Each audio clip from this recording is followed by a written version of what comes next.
Hello, I'm going to read the story, Curious George Makes Pancakes.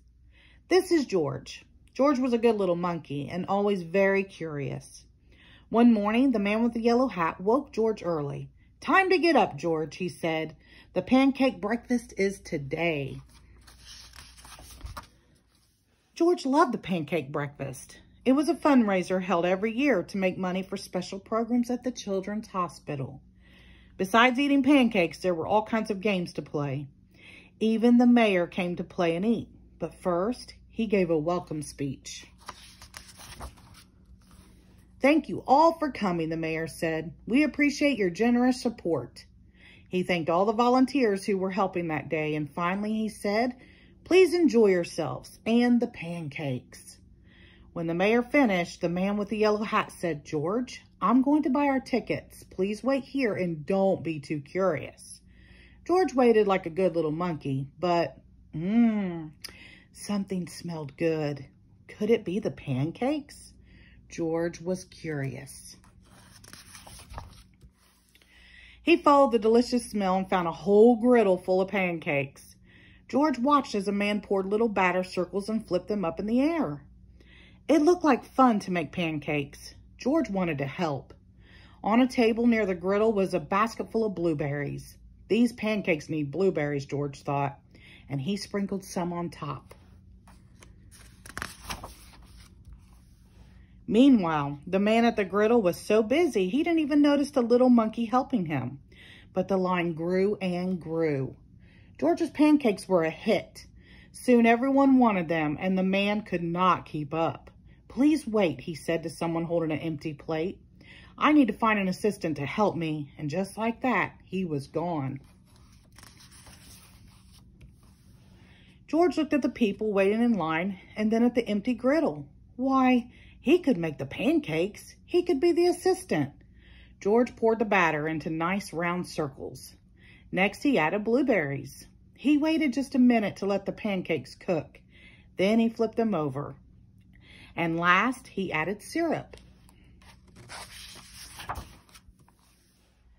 The line for pancakes was enormous, but with 4 hands, George made quite a chef, and no one's plate was empty for long.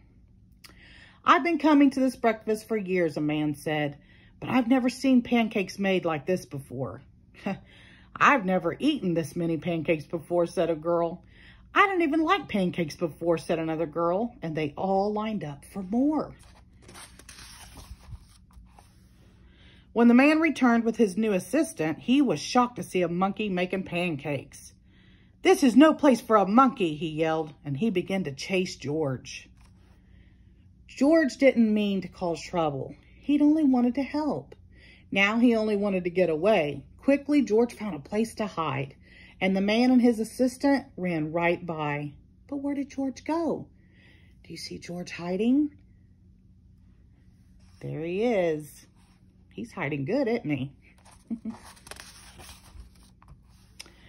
When it was safe to come out, George jumped down. He was covered in syrup like a pancake, and he was sticking to everything. George was curious.